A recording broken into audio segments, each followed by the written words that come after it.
Well, my young conquering hero, time's a-wasting.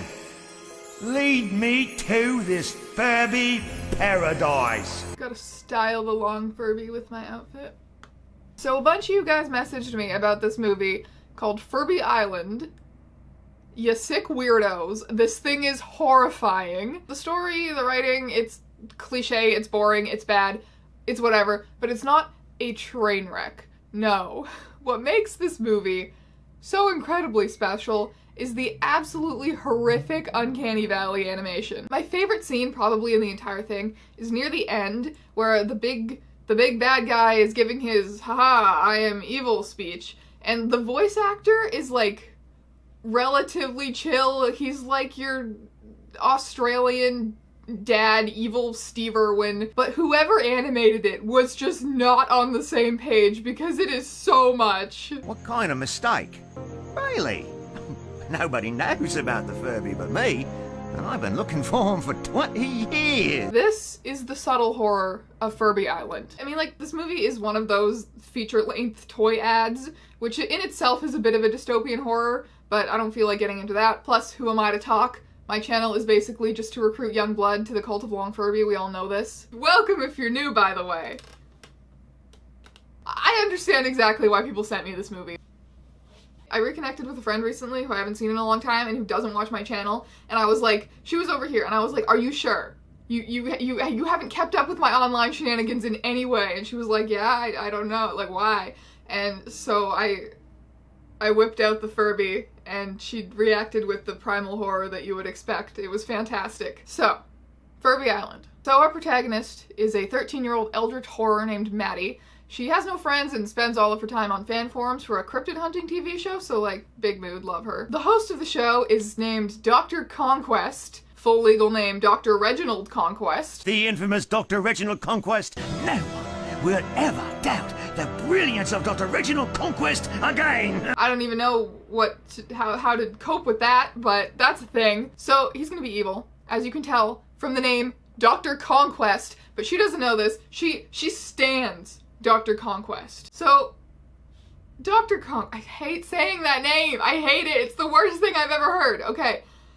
Dr. Conquest, he's looking for this new cryptid called the Tortoisard, which is a lizard with a tortoise shell. Very creative stuff, guys.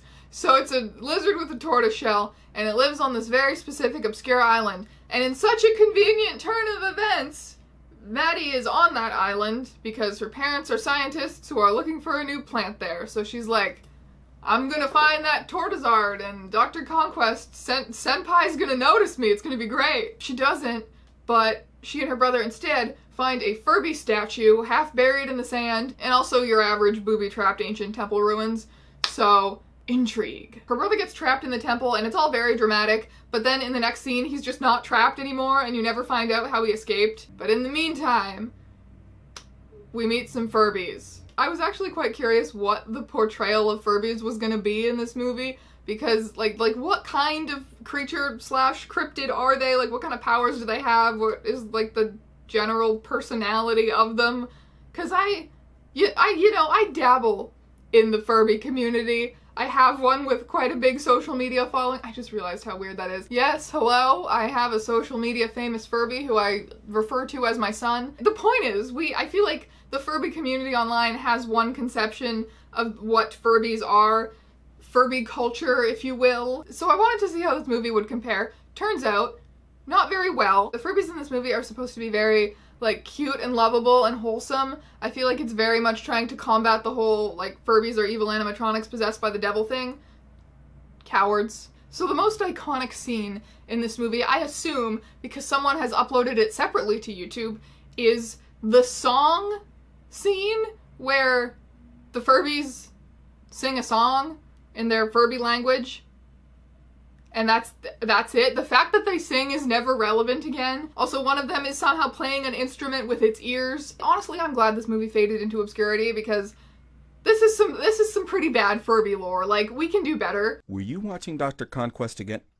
Did you stray away from the beach? I don't like the teeth something about the mouth movements in this, I feel like, is what makes it so, like, the teeth. They just, you see it. You see, it's the teeth. I don't like the teeth. So the Furbies have their own language, and they're clearly very intelligent, because 2 of them go home with Maddie and her brother and just immediately learn English from watching the television. Also, they have mind powers and can control human emotions. There's this one scene where they're like, the Furby is like creeping around the house at night, like making all the family happy, and they're like, wow, everything is great and I love everyone and I'm having beautiful dreams about Furbies. And I think it's supposed to be cute, but it's terrifying. It's terrifying. Also, when the Furbies are distressed, like they get trapped in a jar, and then later Dr. Conquest comes and tries to kidnap them all, but whenever they're distressed, like, Maddie feels sick and she almost passes out at one point. But that's, like, fine. We just glaze over that. For the most part, she's totally down to just get telepathically high on Furbies.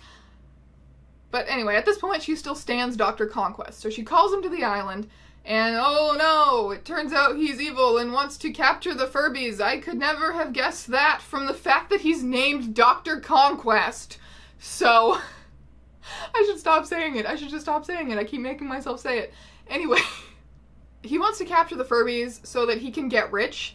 I'm not sure how. We never find out exactly what his Furby-related get-rich-quick scheme is, but that's the plan. He also is just like, yeah, you know, the Furbies eat people. And she's like, no, they don't. They're nice and wholesome, and you're lying. But she's known them for like a day. She has no proof. The Furbies clearly eat people. What happened to the whole civilization of people that were living on this island before? Clearly they must have worshipped the Furbies, because they were building statues and they were building temples with them carved on the walls. They lived in fear of these tiny all-powerful gods who ate their firstborn children. Clearly. Until one day they got sick of their oppression and rebelled, and the Furby overlords had to eat them all. Also, I'm not over the mind powers. I'm not over it. All of this has such dark potential. I'm just picturing this dystopian society where everyone is hooked on Furby magic to make them forget that they're enslaved and forced to build monuments to these tiny gods who eat their children. I need to stop thinking about this before this becomes a Furby Island fanfiction. Dr. Conquest runs around capturing the Furbies, and Maddie runs around freeing the Furbies, and this continues for a while. The main Furby character also gets crushed by 4 adult men after somehow pushing Maddie out of the way. Don't look, son. Never mind, it's fine. This is a kid's movie. So Dr. Conquest chases her back into the temple ruins from the beginning, and she, like, traps him in this whole booby trap thing. Somehow she knew that pressing a certain button would just make a hole in the ground, so she traps him in this hole, and he can't get out. And he's like, oh shit, please don't leave me here to starve to death. And then she just does. She just leaves. She potentially just murdered a man via a giant hole in the ground, and there is no moral conflict whatsoever. She just waltzes out of there like, bye! But now the bad people know that the Furbies live on the island, so Maddie and her family have to take the entire Furby population with them, and they leave. But also, there's apparently Furbies all over the world living and hiding, so it's implied that they have to go and just travel the world saving Furbies from now on. There was supposed to be a TV show continuing this movie, but that didn't happen, so I'm just going to assume the Furbies ate them all at the end, and then presumably enslaved all of humanity because you fools. Why do you think they were exiled on that island in the first place?